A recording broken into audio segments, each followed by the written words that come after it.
And if you allow me the last sentence, I would like to introduce to you the video message by the Prime Minister of Slovakia, Peter Pellegrini, because he cannot be here for one very good reason. Social Democrats in Slovakia are so well aligned with the PES that they planned the annual Congress on the same time. So, at least in this way, he just would like to present his vision and his greeting. Thank you very much. You've been great the whole afternoon, and looking forward to see you tomorrow. Thank you.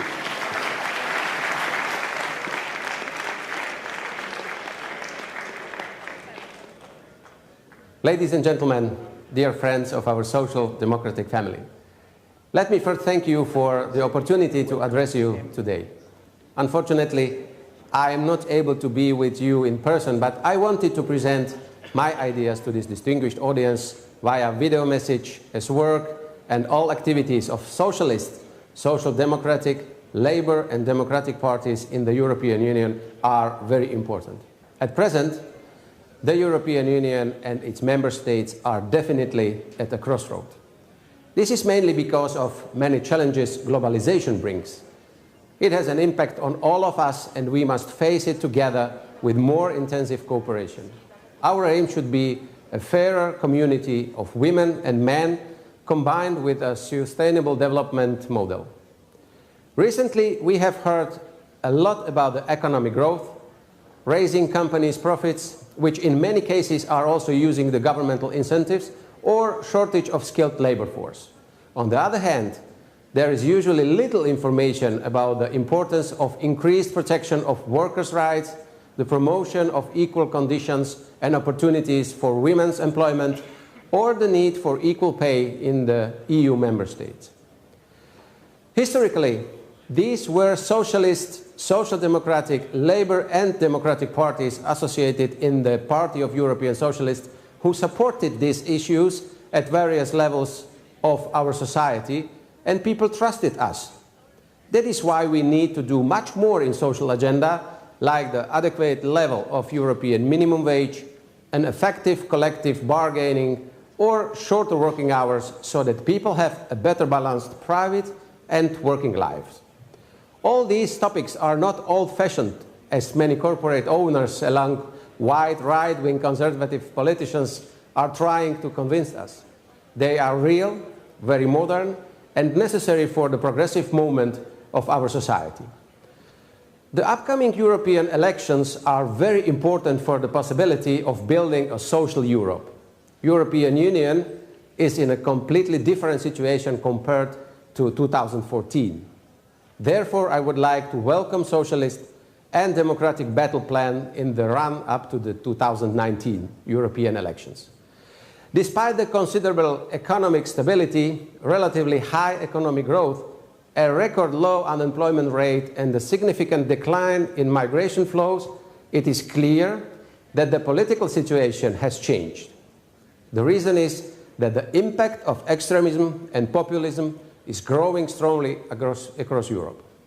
I pose myself a question: why socially weaker groups of population, like unemployed, disabled, low-paid workers, youth, pensioners, who are supposed to be our natural voters, lean towards radicals?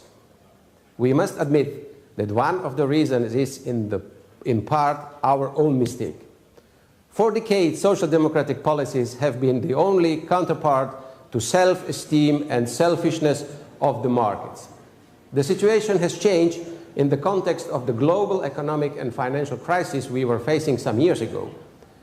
In response to these questions, we have wrongly put our hands on the side of the markets instead of defending the interests of regular people. We did not effectively oppose austerity measures dedicated by right-wing conservative policies.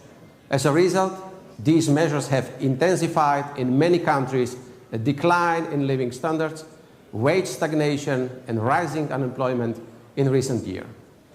The consequence of this mistake is the inclination of many people to the lies or far-right long-term questioning of the importance of European integration, as well as the increase of frustration, radicalization, and xenophobia in the society.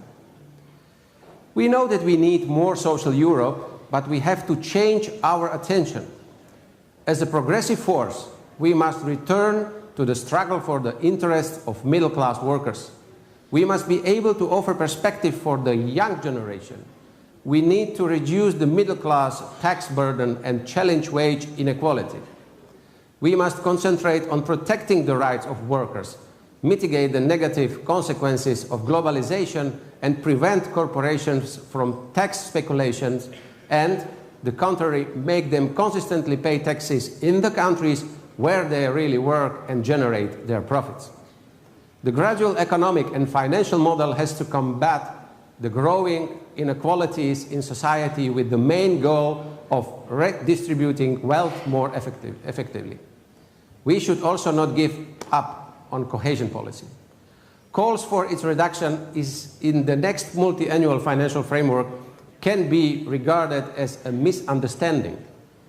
This may be because the EU member states face a number of new challenges, but we have to admit that cohesion policy has helped to converge rich and poor regions and contributed to economic growth even in difficult economic times. Europe's commitment to social justice is unrivaled against any other part of the world. The European Union is a club of functioning social states and must remain so. It means that the welfare state shouldn't be downsized, as many conservative parties are trying to achieve for a long time. Nor does it mean that the European welfare state should remain the same. We, as social democrats, need to work on the new social policies that will attract people and be able to effectively address our current challenges and provide equal opportunities, access, and responsibilities for all in the labor market. Let me take this opportunity to mention a couple of social programs that the government has recently adopted in Slovakia. In order to decrease social inequalities, we introduced a free train policy for students and pensioners from January 2015. In order to fight educational inequalities and to improve health situation of our kids, we will introduce free school meals for all preschoolers and primary school pupils in 2019. And in 2020, we plan to introduce another policy, namely compulsory and free preschool education for all children aged 5 and above. These policies help compensate for social inequalities and improve quality of life for many, many families. Now let me come back to a challenge we all face in Europe. An important issue for further development of the European economy is digitalization and automation. In the near future, it is expected to significantly change production processes, the world of work, and the functioning of the whole society. Therefore, as social democrats, we must have a clear idea of what this digitalization and automation involves and all its likely social impacts. On one hand, there is a great concern that people will not have enough jobs because they will be replaced by robots. On the other hand, there are great concerns about the lack of skilled workers on the market.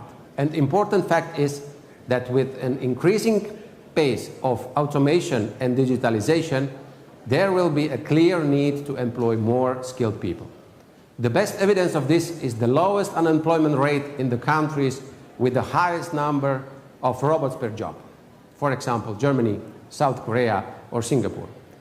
There are currently around 151 robots per 10,000 jobs in Slovakia, which is more than half the European average and the highest in Central and Eastern Europe. With more and more robots in our economy, Slovakia has the lowest unemployment rate in her history. Digitalization and automation should mostly be welcomed in the case where work is very stereotyped, where it reduces the rate of error, or where work can pose a risk to an employee. The World Economic Forum has estimated that thanks to new technologies in the next decade, some 75 million jobs will disappear globally, with 133 million new jobs being created. This means that digitization and automation will never be able to solve everything, and the human dimension will become even more important in the near future. This is one of the main messages for us, Social Democrats, that machines should never be overestimated, and more importantly, people and their knowledge must not be underestimated. The social democratic parties in Europe must ensure that the digital economy does not mean the end of social security. The opposite must be the case. Social Democrats must fight for the interest of those working in the digital age. We need to provide them with effective solutions. Innovation cannot cause new inequalities in the population. Ladies and gentlemen, dear friends, political parties gathered in the Party of European Socialists, our social democratic family has always been the most visible defender of decent living and adequate social security for the vast majority of people. We need to build up on that, and therefore we have to show that humanity and reciprocity is the right answer to get rid of existing frustration and radicalization within society. But if we want to achieve our goals, we need to engage a new generation of leaders who bring positive energy, innovative ideas, and lust for victories. Because only if we govern, we can realize our welfare programs and social solutions. To conclude, let me once again to congratulate our both candidates, Maroš Šefčovič and Frans Timmermans, for a great campaign and new ideas they brought to our discussion, and I wish a lot of luck and success to France and all our family in the next European elections. Thank you very much, and let's work together for a better, fairer and progressive Europe for the benefit of its people. Thank you very much.